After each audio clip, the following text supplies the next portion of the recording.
देखिए क्वेश्चन क्या कह रहा है। क्वेश्चन में ध्यान देते हैं। कार जो है वो इस डायरेक्शन में चल रहा है। कितना मीटर डिस्टेंस ट्रेवल किया है वो? 3 मीटर। तो ऑरिजिन से हम यहां से एक 3 मीटर का, ये 3 मीटर डिस्टेंस का हम एक वेक्टर ले लिए। क्यों लिए? क्योंकि 3 मीटर उसका मैग्नीट्यूड है। अब किस डायरेक्शन में है? ईस्ट में है। तो ये एक वेक्टर हो गया। इस वेक्टर को सपोज हम ए नाम दे देते हैं। ठीक है, तो हम आराम से लिख सकते हैं मॉड ऑफ ए बराबर क्या हो गया? 3 मीटर। और डायरेक्शन क्या हो गया इसका? डायरेक्शन हो गया ईस्ट। ठीक है, उसके बाद क्या कर रहा है कि वो 90 डिग्री लेफ्ट टर्न लेता है। तो ऐसे जा रहा है तो 90 डिग्री लेफ्ट टर्न लेगा तो वो नॉर्थ की तरफ होगा। तो नॉर्थ की तरफ 4 मीटर वो ट्रेवल करता है डिस्टेंस। तो नॉर्थ की तरफ 4 मीटर डिस्टेंस ट्रेवल किया तो ऑब्वियसली ये 3 मीटर से थोड़ा बड़ा बनेगा ये, और ये उसका डायरेक्शन हो गया। इसको हम वेक्टर बी बोल सकते हैं, और ये 4 मीटर है। इसका मतलब है mod of vector B is equal to कितना है? 4 मीटर। आप कुछ भी मान सकते हैं, ए बी मान लीजिए, सी डी मान लीजिए, कुछ भी मान सकते हैं। अब कह रहा है कि डिस्प्लेसमेंट बताइए। तो डिस्प्लेसमेंट क्या होता है? The shortest length between initial position to final position. तो ये पोजीशन मान लीजिए ओ पॉइंट है, ये इनिशियल पोजीशन हो गया, और इस पॉइंट को हम मान लेते हैं क्यू पॉइंट। तो ओ से क्यू जाना उसका डिस्प्लेसमेंट होगा, और हम इसको ऐसे मैच कराएंगे, ऐसे मैच करेगा, और इसको हम सी वेक्टर नाम दे दें। तो आप हमको ये बताइए कि मॉड ऑफ सी क्या होगा? 5 मीटर। ठीक है, होगा ना? तो ये 5 मीटर हो गया। आपसे पूछ रहा है डिस्प्लेसमेंट, तो सी वेक्टर को हम डिस्प्लेसमेंट माने हैं, उसका मैग्नीट्यूड निकल गया। डायरेक्शन ये निकाल सकते हैं कितना होगा? ये थीटा। थीटा उसका डायरेक्शन बताएगा।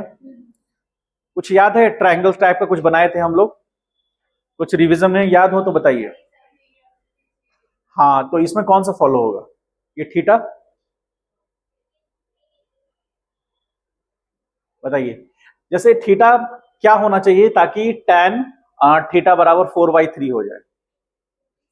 53 होना चाहिए। देखिएगा उसमें होगा। तो थीटा बराबर 53 हो गया। यानी कि सी वेक्टर, यदि हम सी वेक्टर को रिलेट करें ऐसे, तो आ जाएगा कितना? 5 मीटर और 53 degree north, north from east. समझ पाए इस बात को? तो ये हमारा सी वेक्टर डिफाइंड हो गया, मैग्नीट्यूड भी और उसका डायरेक्शन भी। इसको लिखना है, लिख लीजिए, अगला क्वेश्चन करते हैं।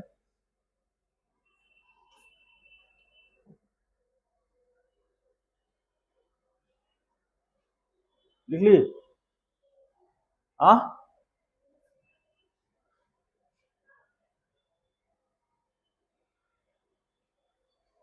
समझ में आया ये बात?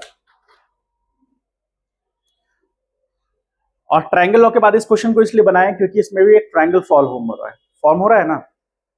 फर्स्ट ट्रायंगल, उसका हेड सेकंड के टेल से, और जो फाइनल जो रिजल्टेंट वेक्टर है उसका हेड सेकंड के हेड से, और उसका टेल फर्स्ट के टेल से। तो एक ट्रायंगल फॉर्म हुआ।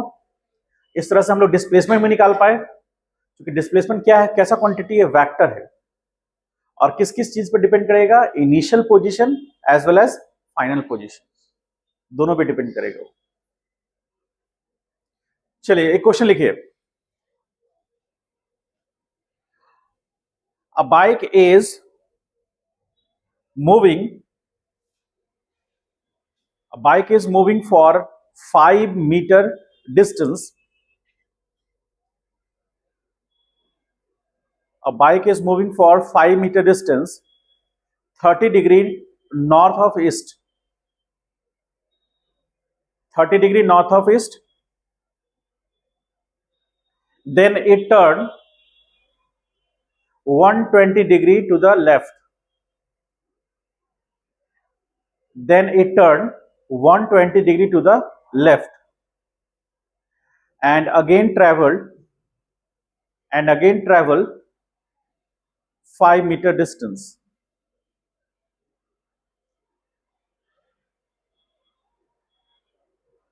Find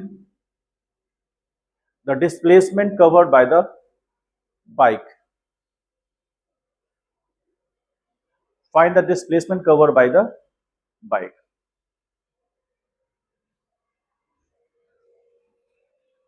जस्ट करिए तो।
ऐसा कुछ होगा।